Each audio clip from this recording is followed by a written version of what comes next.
This is Bob Oliphant from the Westford Historical Society and Museum, bringing you episode 44 of Season 2 of the Westford Wardsman podcast. The Westford Wardsman newspaper was part of Turner's Public Spirit, a weekly newspaper in Ayer a century ago.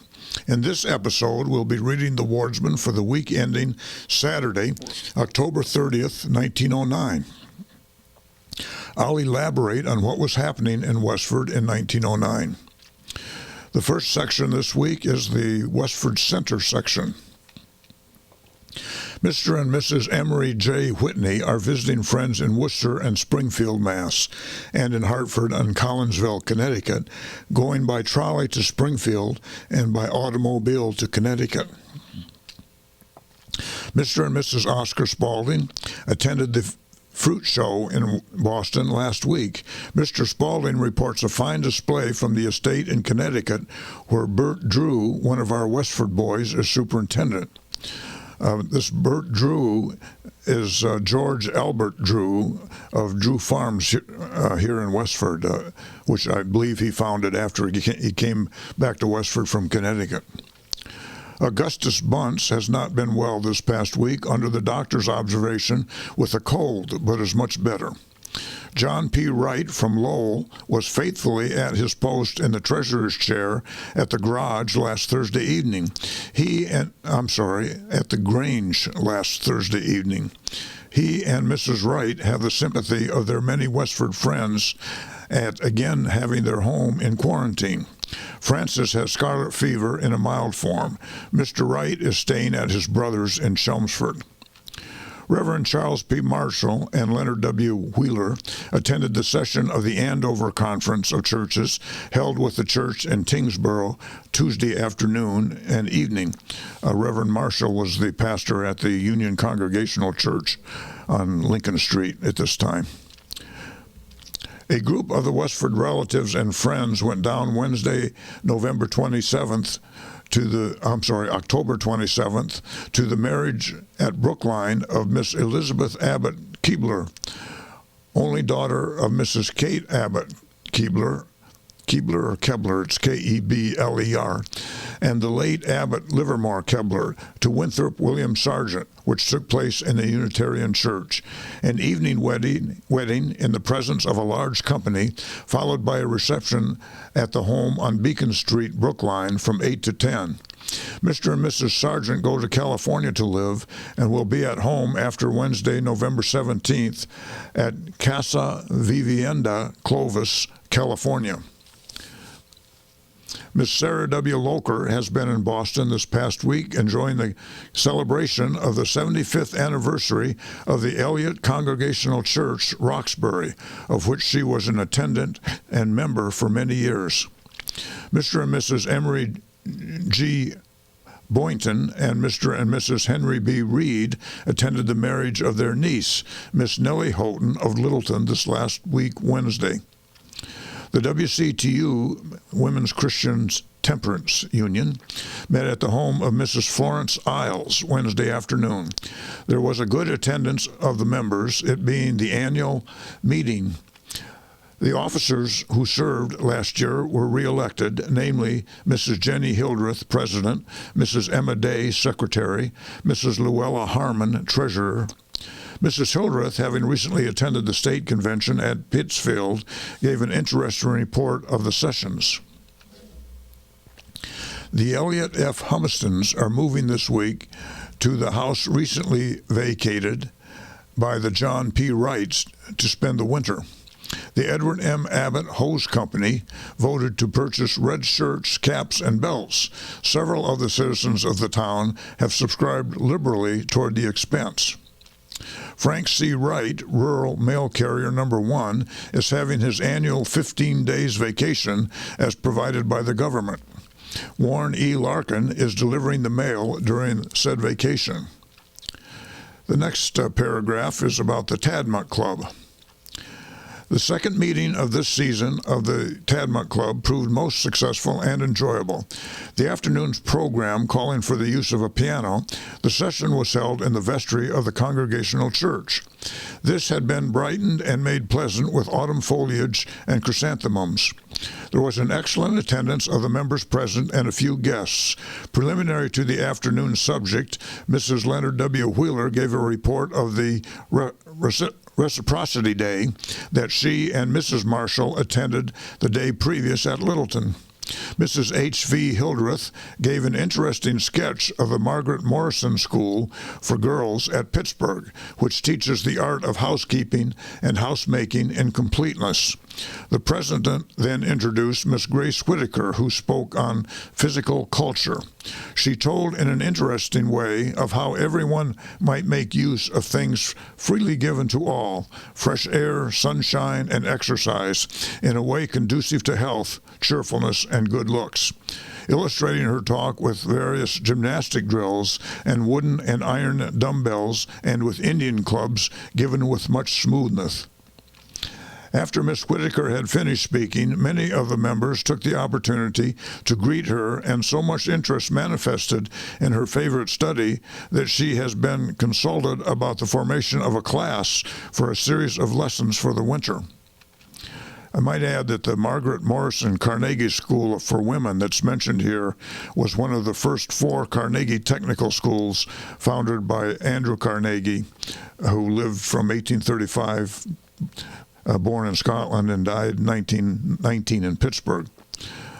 This school was started in 1900. He named the school after his mother, Margaret Morrison. The next section is the Westford Grange section. There was a fair attendance of the members present at the Grange Thursday evening.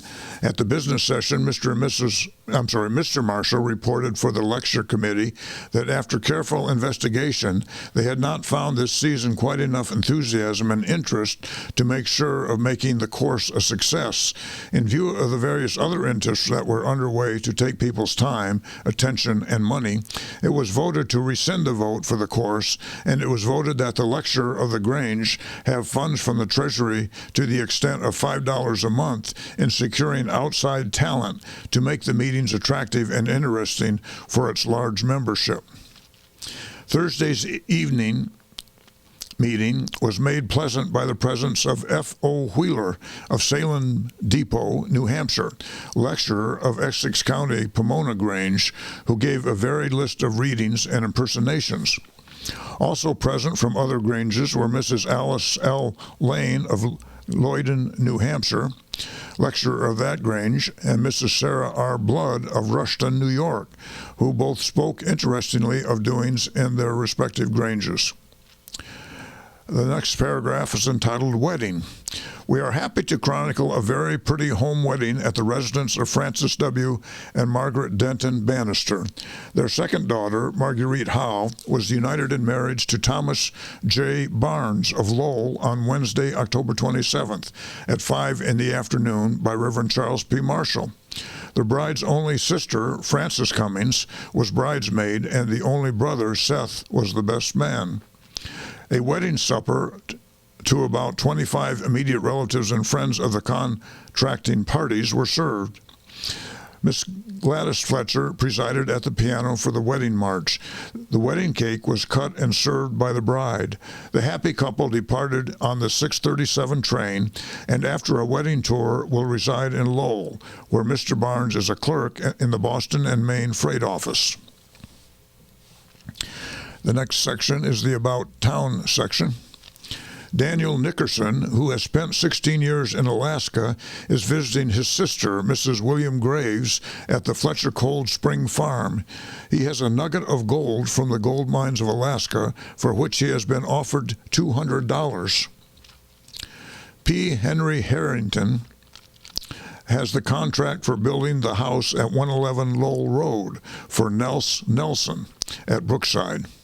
The cellar is completed and the lumber and other material has arrived. The ladies of the First Parish Church recently provided an evening of song, reading, and instrumental music. Albert E. Prescott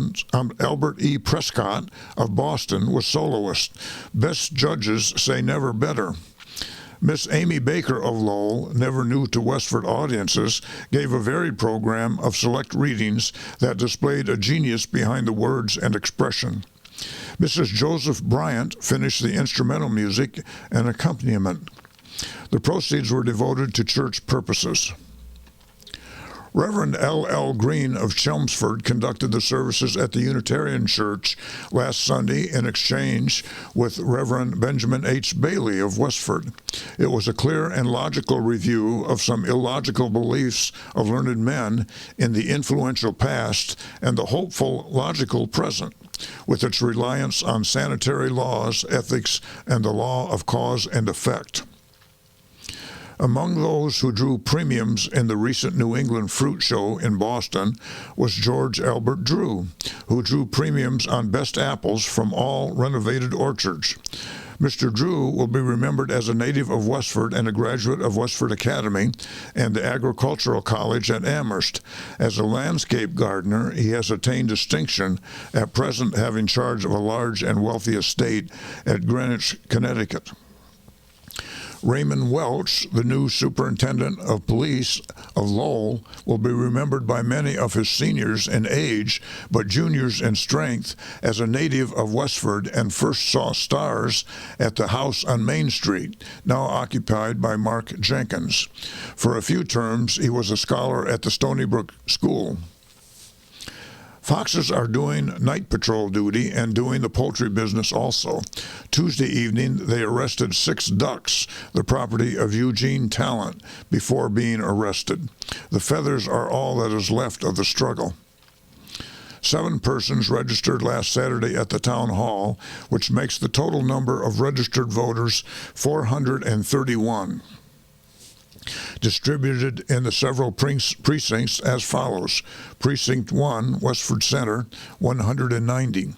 2, Graniteville, 118. 3, Brookside, 62. And 4, Forge Village, 61. The polls open next Tuesday, 6:30 a.m. if you are up, and close at 4 p.m. The estate of the late Horace Hamblett was appraised last Saturday by August Bunce, Houghton G. Osgood, and Samuel L. Taylor, all local men. Among other valuables which they prized very highly, but which they did not appraise, was that gold-headed cane to the oldest citizen. But in half of the kindly feelings and remembrances of the Hamblett family, they returned it to the selectmen, with the regretful thought that its stay was so short. It is now seeking the next oldest in the scale of age. There are several available ages and citizens. 2, it is rumored, are of the same age, and now what will we do? That is easy to answer. Westford is such a healthy place for ages, and has been for ages, that one cane won't go around. Henry O. Keyes telephoned to the selectmen last Saturday that dogs, guns, and men were making a deer park of his pasture woodland. They heeded not his invitations to read what the law saith of their conduct. Next Thursday evening, the Grange will be addressed by E. H. Furbush, the state ornithologist, who will speak on birds beautiful and birds useful.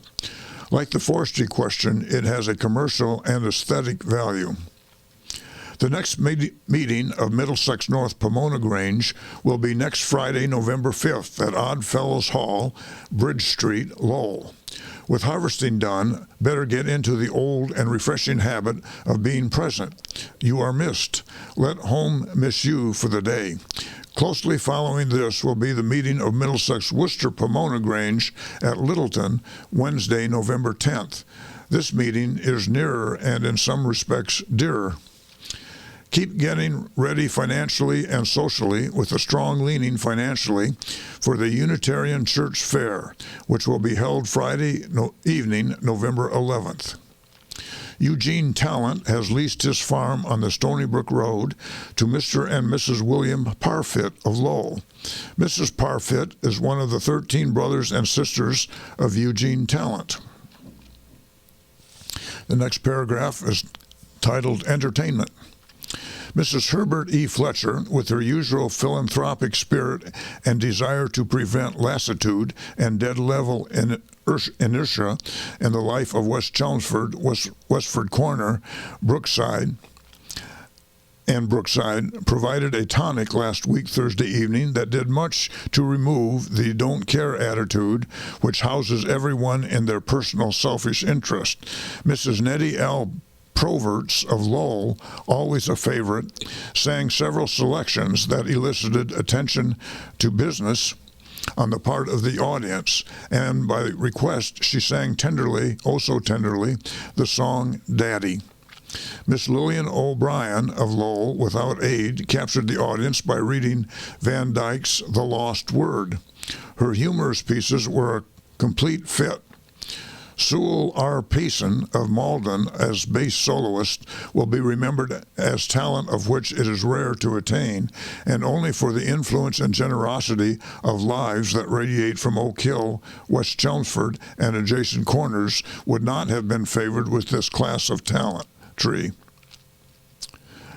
The lost word mentioned here is subtitled A Christmas Legend of Long Ago. It is a short story written by the American author Henry Van Dyke, 1852 to 1933. It appeared in his 1902 book of holiday stories called The Blue Flower. The next section is the Ford's Village section. John E., oldest son of Mr. and Mrs. John Cavanaugh, passed away at the home of his parents Monday morning about 8:30 o'clock after a short illness of less than 2 weeks. Although he was very seriously ill with that dreaded disease, diphtheria, there was much hope of his recovery. The body was taken to Providence, Rhode Island, Tuesday morning. A large pillow of white rosebuds inscribed "Schoolmate" was the offering of teachers and pupils of Cameron School. A spray of carnations and ferns from his teacher, Miss Abby W. Blaisdell, and a large spray from Miss Eva F. Pine. Besides his parents, he leaves one brother, James. The village people extend their sincere sympathy to the sorrowing parents and the little brother. Miss Nora McDonald is quarantined at her home with a slight attack of diphtheria. Wilbert E. Parsons is spending a few days at Newport, Maine, combining business with renewing old acquaintances previous to a trip to Oregon.